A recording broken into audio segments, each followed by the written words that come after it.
Welcome back. Once we have a specific document that we have run through a specific framework and we've made sure it's unique, what we can do is we can add further context to our query. Now, this applies outside of this particular application. What we are looking at is the construction of a sales letter.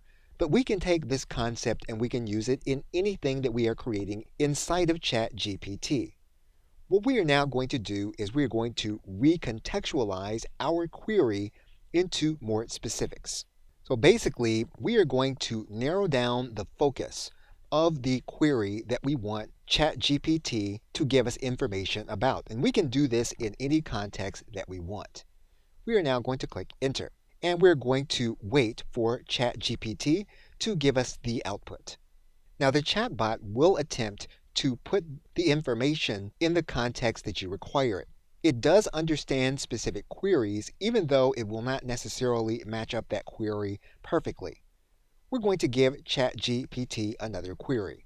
Now again, when we input a query like this one, we are writing to a machine. And what it will do is it will use its network to try to determine how to output the information in the query that we have asked. We are now going to click Enter.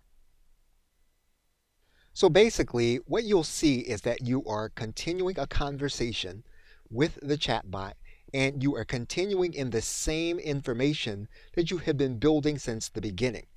And so the chatbot does recognize all of the other information in previous posts.